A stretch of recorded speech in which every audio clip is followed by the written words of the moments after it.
भक्ति का स्वरूप बताया महाराज।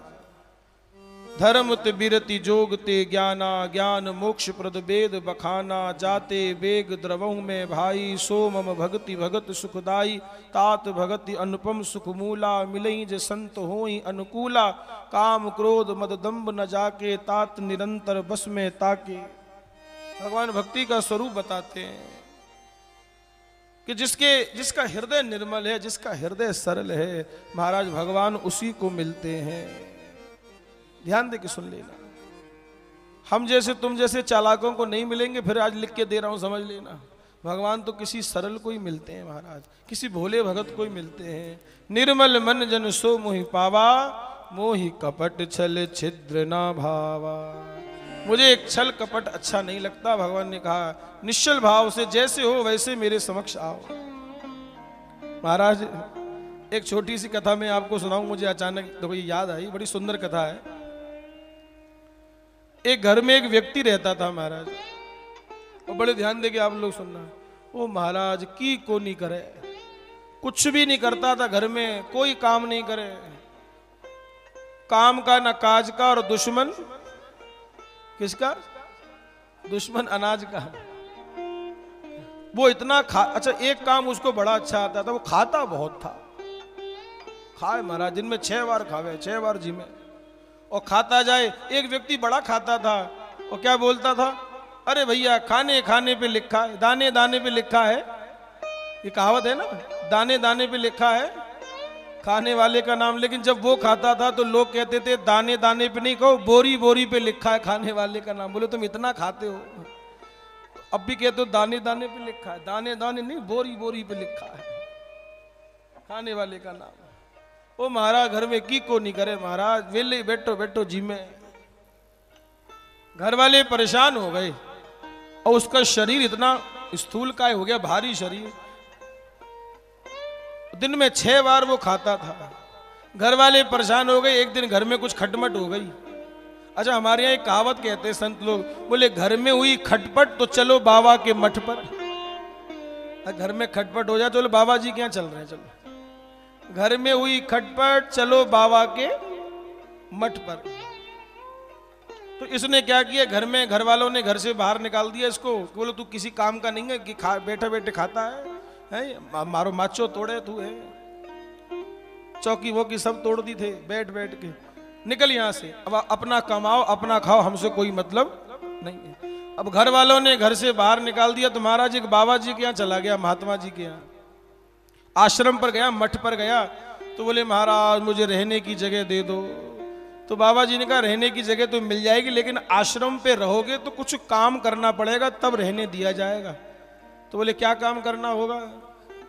तो महात्मा जी ने कहा ये बताओ तुमको रोटी बनानी आती है?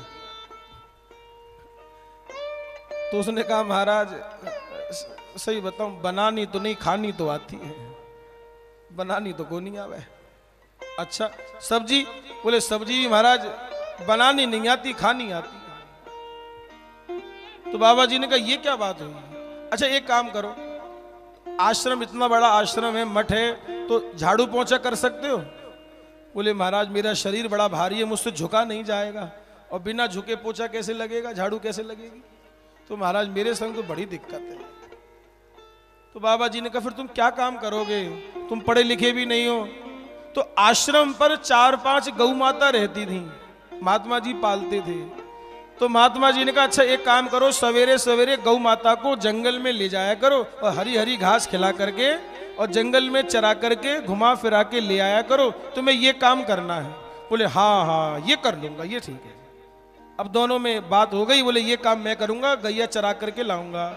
जब सारी बात तय हो गई तो उसने अपनी समस्या बताई कि गुरुजी मेरे संग एक समस्या है। बोले क्या? बोले गुरुजी मैं खाता बहुत हूं, मुझे भूख बहुत लगती है, क्या करूं मैं? तो बाबा जी ने कहा चिंता मत करो, आटे रो घाटो को नहीं, आटा तो घना ही है। एक काम करो, देखो बेटा ये तो आश्रम है, ये तो मठ है, यहाँ तो एक ही बार बनता है, बार बार थोड़ी बनता है। भगवान को जब भोग लगेगा तो तुम एक काम करना, तुम्हें जितना खाना खाना हो, जितनी रोटी खानी हो, उतनी इकट्ठी लेकर के अपने कमरे में रख लिया करो, और जब भूख लगे तब खा लिया करो। तो बेटा वैसे तुम कितनी रोटी खाते हो? उसने कहा गुरुजी दिन भर में 50-60 तो खा ही जाएंगे। बोले हे भगवान, इतना इतने? हाँ बोले इतनी। बोले ठीक है, वो आटे रो घाटो गो नहीं खाएंगे, खाओ भाई।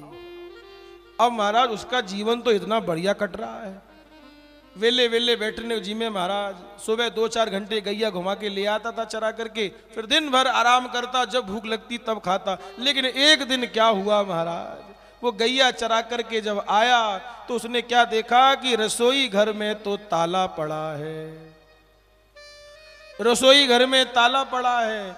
अब वो घबरा गया कि आज रसोई बंद कैसे है, तो महात्मा जी के गुरु जी के पास गया। बोले गुरु जी आज रसोई में ताला कैसे पड़ा है? महात्मा जी बोले बेटा आज भोजन नहीं बनेगा, आज तो 11 है, एकादशी है, एकादशी आ गई, आज तो थोड़ा सा फलार बनेगा, वही तुम्हें खाने को दिया जाएगा, आज आश्रम पर रोटी नहीं बनेगी। बोले गुरुजी मैं तो रोटी के बिना नहीं रह पाऊंगा, मुझे तो रोटी खानी है, मुझे एकादशी नहीं रखनी। तो महात्मा जी ने कहा अच्छा एक काम करो, तुम आटा ले जाओ, सब्जी ले जाओ और नदी किनारे चले जाओ और अपना बनाओ और अपना खाओ, तुम्हें यहां नहीं। अब उसने कभी बनाया ही नहीं, लेकिन मरता क्या ना करता, अपने पेट के लिए तो महाराज करना ही पड़ेगा। तो गुरुजी ने कच्चा सामान दे दिया, आटा वाटा सब्जी वब्जी सब मसाले दे दिए, ये नदी किनारे आए। लेकिन गुरुजी ने जाते जाते एक बात कह दी थी कि बेटा जो भोजन बनाना पहले भगवान को भोग लगाना, तब तुम खाना, क्योंकि भगवान की एकादशी थोड़ी है, एकादशी तो हम लोगों की है, एकादशी भगवान की नहीं है, भगवान को सब कुछ भोग लग सकता है। ठीक है, ये नदी किनारे आया, इसने जैसे तैसे सब्जी बनाई महाराज, और 2 टिक्कड़ बनाई। टिक्कड़ समझते हो आप लोग? नहीं, मैं आपको बता दूं, मोटे मोटे, इतने मोटे मोटे महाराज। अगर आप लोगों की 6 रोटी बना के एक जो बनेगा उसको कहते हैं इतना मोटा टिक्कड़ बनाया। तो इसने सोचा 2 टिक्कड़ बना लेता हूं, एक भगवान खाएंगे और एक, क्योंकि भगवान को भोग लगाना है। इसने कभी भगवान को भोग लगाया ही नहीं, इसने तो ये सोचा कि मैं भगवान को बुलाऊंगा, भगवान आएंगे और सामने बैठ करके प्रसाद पाएंगे। भोला है ना, भोला भगत है, कभी भगवान को भोग लगाया ही नहीं। लेकिन गुरुजी ने कहा है कि भगवान को भोग लगा करके खाना। आहा, अब 2 टिक्कड़ बना लिए, सब्जी बन गई। अब लगा भगवान को पुकारने के लिए, क्या कहता है? राजा राम आइए, प्रभु राम आइए, और मेरे भोजन का भोग लगाइए। हो राजा राम आइए, प्रभु राम आइए, मेरे भोजन का भोग। अच्छा प्रभु आइए, मेरे भोजन का भोग लगाइए। बड़ी देर से भगवान को पुकारने लगा, और 2-4 घंटे जब पुकारा, ले बोले प्रभु जब तक आप नहीं आओगे तब तक मैं भी नहीं खाऊंगा, क्योंकि गुरुजी ने कहा है भगवान को भोग लगा करके खाना। अब इसने कभी भोग लगाया ही नहीं, लगा भगवान को पुकारने के लिए, राम आइए, राम आइए, राजा राम आइए, मेरे भोजन का भोग लगाइए। ओ राजा राम आइए, प्रभु राम आइए, मेरे भोजन का भोग लगाइए। भगवान को ध्यान दे के सुनना आप लोग, भगवान को पुकारने लगा, लेकिन भगवान कभी अकेले तो आते ही नहीं है। तो कैसे आए? नीलांबुज श्यामल कोमलांगम, सीता समारोपित वाम भागम, पाणो महासायक चारु चापम, नमामि रामम रघुवंशनाथम। इसने बुलाया किसको था? किसको बुलाया था? राम जी को बुलाया था। और आए कौन? सीताराम जी, सीता जी को साथ में लेके आए। अब जैसे ही भगवान प्रकट हुए, ए महाराज कहीं करे, ये क्या करता? अब भगवान को देखे और टिक्कड़ देखे, बोले बुलाया तो एक को था लेकिन आए हैं, और टिक्कड़ भी कितने बने हैं, ये तो बड़ी समस्या हो गई। बोले बोले प्रभु वैसे एक बात बताओ, ये कौन है आपकी? बोले ये हमारी धर्म पत्नी है। अच्छा, तो ये क्या हमेशा संग चलती? बोले हाँ संग चलती है हमारे। बोले ठीक है, फिर बैठो, जिम्मो फिर कहीं है, बैठो। तो महाराज एक टिक्कड़ राम जी ने पाया और एक टिक्कड़ किशोरी जी ने पा लिया। सीता जी ने ए महाराज देख तो ही रह गए हो, इतनी मेहनत से टिक्कड़ बनाए, लेकिन बुलाया तो एक भगवान को था, लेकिन आए दो।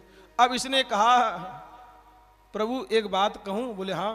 बोले एकादशी तो फिर आएगी 15 दिन बाद, महीने में 2 एकादशी आती है। बोले एकादशी तो फिर आएगी महाराज, एक आपसे निवेदन है, एक तो थोड़ा आप जल्दी आया करो, 2 घंटे से आपको बुला रहे, हद हो गई। और ये बता दो आप कितने लोग आओगे, हम उसी हिसाब से फिर बना करके रखें। राम जिनका चिंता मत करो, तुम तो बनाओ, इतने ही आएंगे जैसे आए हैं। ठीक है, 15 दिन बाद फिर एकादशी आई। इस बार इसने 3 टिक्कड़ बनाए। बोले एक सीता जी का, एक राम जी का और एक मैं पाऊंगा। अब 3 टिक्कड़ बनाए, लगा भगवान को पुकारने के लिए, लेकिन भगवान बड़े कौतुकी हैं। इस बार कैसे आए? राम बाम दिस जान की लखन दाहिनी ओर, राम बाम दिस जान की लखन दाहिनी ओर, ध्यान सकल कल्याणमय सुर तरु तुलसी तोर, ध्यान सकल कल्याणमय सुर तरु तुलसी तोर। अब किसको बुलाया था? बुलाया तो सीताराम जी को था, लेकिन आए सीताराम, राम जी लक्ष्मण जी को और ले आए। अब तो हे भगवान, अब ये भगवान को देखे और टिक्कड़ देखे, भगवान को देखे टिक्कड़ देखे। बोले बुलाया 2 को था, लेकिन आए 3 हैं। तो बोले प्रभु आपके चरणों में प्रणाम करता हूं, लेकिन ये कौन है? ये कौन है? बोले ये हमारे छोटे भाई हैं। तो उसने कहा प्रभु एक बात बताओ, हमने आपको खिलाने का ठेका लिया है, आपके खानदान को खिलाने का ठेका लिया है? ये बताओ पहले आप। एक को बुलाया तो 2 आते, चलो कोई बात नहीं। अब 2 को बुलाया तो अब तुम 3 को ले आए। अब ठीक है बैठो खाओ, अब क्या है, बैठ जाओ। अब 3 जने एक टिक्कड़ लक्ष्मण जी खाए, और लक्ष्मण जी इतने कौतुकी हैं, खाते जा रहे हैं। और राम जी से क्या बोले? महाराज टिक्कड़ बहुत बढ़िया बना है, बड़ा टेस्टी है महाराज। अब तो और आग लग गई, खाओ बेटा, मेहनत से हमने बनाया है, मेहनत तो हमारी लगी है, तो टेस्टी क्यों नहीं बनेगा, स्वाद तो आएगा ही आएगा। अब इसने कहा महाराज देखो अब बहुत हो गया, बहुत नाटक हो गया, एकादशी फिर आएगी 15 दिन के बाद। अब आप ये बताओ आप कितने मेंबर आओगे, और थोड़ा जल्दी आया करो। बोले ठीक है। बोले अब गलती नहीं होगी, अब तो इतने ही आएंगे, चिंता मत करो। अगली बार ये गुरुजी के पास गया, गुरुजी से बोला गुरुजी थोड़ा आटा और बढ़ा दो। बोले क्यों? बोले महाराज वहां बड़ी गड़बड़ होती है, 1 को बुलाओ तो 2 आते हैं, 2 को बुलाओ तो 3 आते हैं, इस बार पता नहीं कितने आ जाएंगे, इसलिए आप आटा बढ़ा दो, सब्जी बढ़ा दो, मसाले बढ़ा दो, ज्यादा बनाना पड़ेगा। गुरुजी ने कहा अरे बेचारा बच्चा है, भूखा रहता होगा, इसलिए दे दो, कोई बात नहीं। गुरुजी ने आटा वाटा सब दे दिया। अब ये नदी किनारे आया एकादशी को।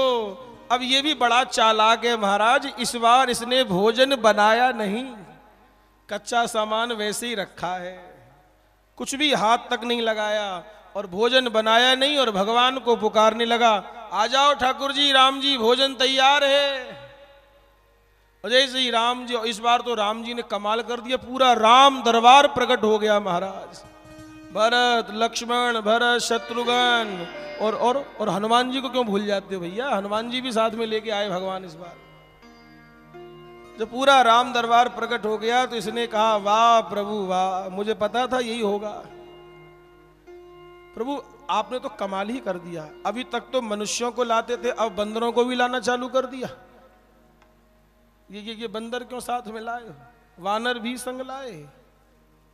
अच्छा राम जी ने कहा अब आ गए तो आगे, ला भोजन कराओ। अब बोले भोजन कराओ, पिछले 2 बार से तुम्हारा नाटक देख रहे हैं हम। सुनो ये सामान रखा है, बनाओ और खाओ, और बन जाए तो हमें बुला लेना, अब हम भी खाएंगे इस बार तुम्हारा बना हुआ। बहुत नाटक देख लिया तुम 2 बार से तुम्हारा, अब बनाओ और खाओ और हमें भी खिलाओ महाराज। तो अब देखो गुरुजी पीछा करते हुए आए कि आखिरकार देखे सही करता क्या है, इतना सारा आटा ले जाता है, कहीं ऐसा तो नहीं है कहीं आटा बेच करके पैसे कमाता हो। जब गुरुजी ने वहां जाकर के देखा तो गुरुजी को केवल चेला दिखाई दे रहा है और कोई दिखाई नहीं दे रहा, क्योंकि गुरुजी भले ही गुरुजी हैं लेकिन उनके अंदर वो भक्ति नहीं है जो भक्ति, जो सरलता उसके पास है, जो हृदय की निर्मलता उसके पास है। तो वास्तव में इस कथा को सुनने का भाव यही, भगवान ने स्वयं आकर के दर्शन दिए। क्यों महाराज स्वयं आकर के भगवान ने दर्शन, भगवान भोले भक्तों पे रीझ जाते, जल्दी रीझ जाते हैं। तो भगवान भाव के भूखे हैं, प्रेम के भूखे हैं। भाव का भूखा हूं मैं और भाव ही एक सार है, भावना में भाव हो तो भव से बेड़ा पार है। भाव बिन कोई बुलाए मैं कभी सुनता नहीं, और भाव वाले भक्त का भरपूर मुझ पर भार है। भक्त मुझको बांध लेते प्रेम की जंजीर में, इसलिए तो भूमि पर होता मेरा अवतार है। भावना में भाव हो तो भव से बेड़ा पार है। भगवान तो भाव और प्रेम के भूखे हैं महाराज। प्रबल प्रेम के पाले पड़कर प्रभु को नियम बदलते देखा। अपना मान भले टल जाए पर भक्त का मान ना टलते देखा।